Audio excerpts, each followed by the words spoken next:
watching the live stream was very tough for me because they're like, you make sure you sign up for Whoop. The 22.2 announcement is sponsored by Monster Hydro, the official energy drink of the Noble CrossFit Games, Whoop, the official wearable of CrossFit, and Noble, the official footwear and apparel brand of CrossFit.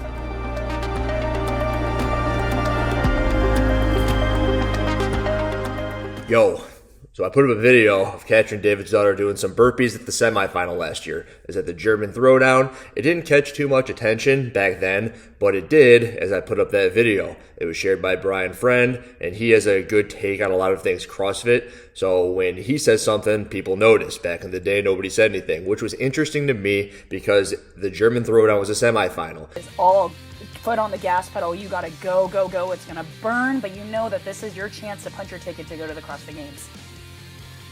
And CrossFit, as an industry, took Katrin's video and said, look, this is one of the best scores. This is one of the best times that you can see. And here's her doing burpees. And her burpees didn't look like the standard CrossFit burpee. And I believe she actually may have gotten a minor penalty. But when it looks like she's just cheating on purpose and she's trying to get an advantage over everybody, something that nobody else in any of the semifinals did on the exact same workout, you would ask yourself, why does CrossFit post this video? So I'm going to go over the burpee standard, and then I'm going to use this burpee standard to kind of talk about what CrossFit is doing not so well anymore. So I pulled up the 22.2 standards for the burpee. They're the same standards that were used when Katrin was doing her burpees at the German throwdown, which was the semifinal workouts programmed by CrossFit. This was the 6th event of that weekend.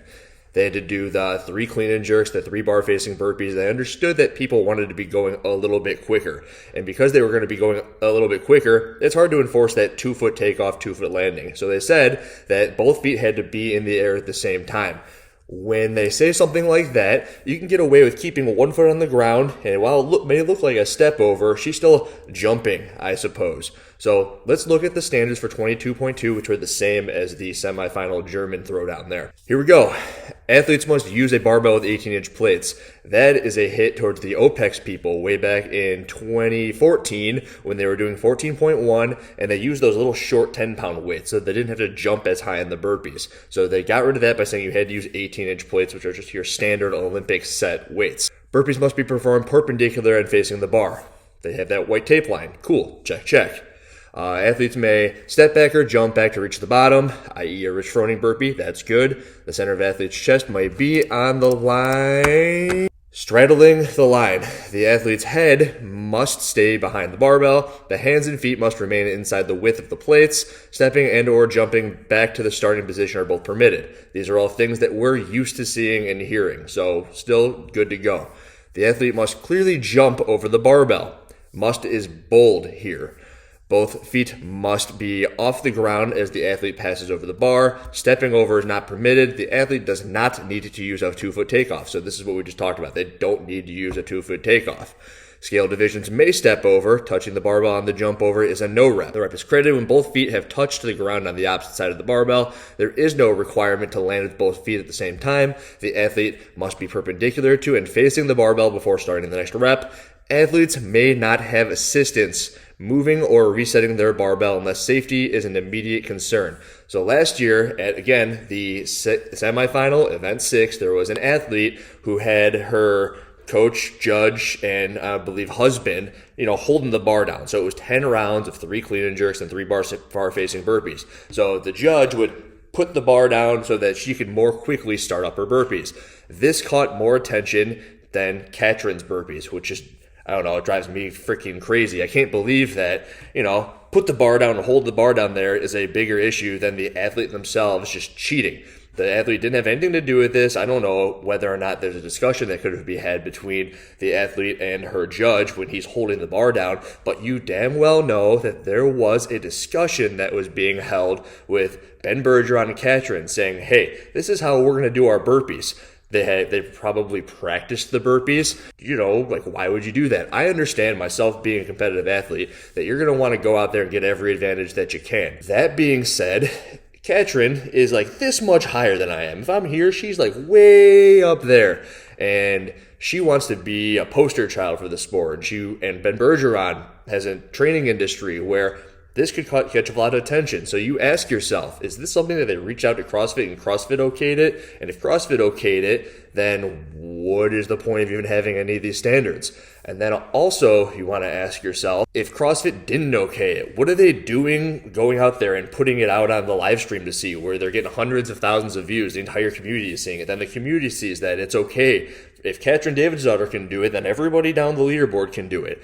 But they're still going to go pick on the lesser named people. The lesser named people who are going to be, just having a barbell held down for them. They might not even know that it's going on until they're done.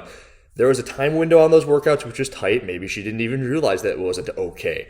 Then she's going to go see Katrin doing her silly step back things, and she's going to lose her mind, which I think she did, and it prompted her to do really well at the last chance qualifier. She ended up making it to the game, so good for her. I spoke recently about my semifinal, where I had a higher standard held to myself than their games and cool faces in the sport of the Saxon Panchicks, the Noah Olsons, where when the barbell is locking out overhead, it's just it's here and it's not here. And my shoulders are tight. They're hard to get back there, and maybe that's the same case for them. But I got a bunch of no reps, and they didn't get a bunch of no reps. And I don't know what it is. Maybe they want to see them in the next stage because they make more money for the sport. And that's okay. I get it. I got to try harder. I got to make a name for myself the same way they made a name for themselves. But it does seem like Katrin's not held to a standard. Minor penalty where she doesn't do half of the reps the right way. Those should have been all no reps. So if the workout had 60 reps there and 30 of them were burpees, 30 of those burpees should have all been no reps. If that one female score kicked her out of the semifinal, then that should have kicked Katrin out of her semifinal. Put your money where your mouth is. Hold yourself to a high standard. One of the coolest things about CrossFit back in the day was that I got into it and you would see burpees done all over the world. And some people were like, you got to do a push-up in your burpee. And there is no push-up in this burpee. And maybe you have to start your burpee with a jump. And CrossFit all of a sudden made it something where it was point A, chest is on the floor, point B, you jump, your hands are over your head, and you're stacked with your hands over your elbows, over your shoulders, over your hips, over your knees, over your heels. You're in a straight line from a side profile. What happened to that? It was very easy, where when you're doing a bar facing burpee, your chest is on the floor, you have to 2-foot takeoff, 2-foot land on the other side of the bar. Why don't they just bring that back? They can say, hey, pull-ups, elbows locked out, chest touches the bar. It's easy. That's why we don't do chin over the bar, because there's room for error. That's why we don't do push-ups, because over the course of the entire world, push-ups look different for a lot of people. They shouldn't. It should be chest touches the floor and your elbow locks out. Just hold the standard. Make it very cut and dry. So when they bring all of this stuff in here where it's you got to jump. When do you have to jump? I don't know. Somewhere around the point in time where you're crossing the bar. So are Katrin's burpees technically legal? The answer is yes. That goes back to Brian Friend's initial post. The answer is, yeah, those are technically legal, which technically sucks. Again, this goes back to, I think CrossFit is putting way too much effort into all the wrong things. Watching the live stream was very tough for me because they're you make sure you sign up for Whoop. The 22.2 announcement is sponsored by Monster Hydro, the official energy drink of the Noble CrossFit Games. Whoop, the official wearable of CrossFit. And Noble, the official footwear and apparel brand of CrossFit. It's not doing the stuff that was important for fitness, which was uphold the standards, make sure everyone's doing the right thing the right way. Maybe again, this is me just being, I don't know, it's the old guy sitting on his front porch throwing crap at everybody, get off my lawn. And I'm come on guys, bring it back to the way that it was. And I don't know what you're doing. Is this what happens to everybody? So when you're old and you're seeing that grumpy old guy on the porch, he's I remember back in my day. That's how I feel. I remember back in my day, they made you take off with 2 feet and land with 2 feet because it made more sense and it held a higher standard. And there was no objectivity to the freaking thing. You're doing yourself a real disservice letting Katrin Davidsdottir do whatever the hell she wants. I hope she sees this. I hope Ben Bergeron sees this. They probably won't. They're that guy's got 1,000 freaking viewers on YouTube and this video has 2 views and I don't care. Some people are going to agree with this and I hope that some people share it and it gets back to him. Then maybe she feels a little bit bad for herself because she's supposed to be Superwoman, the Superman to Superwoman. Everyone looks up to Katrin Davidsdottir. It's oh, she's cool. She's in Iceland and she wears the whoop. Be better. Be cool. All right. We want you to be cool. We want you to be the Michael Jordan of the sport where you're everybody's role model. So be a role model. I'm done talking. Do your burpees well. Have fun doing your deadlifts and driller. Bye-bye.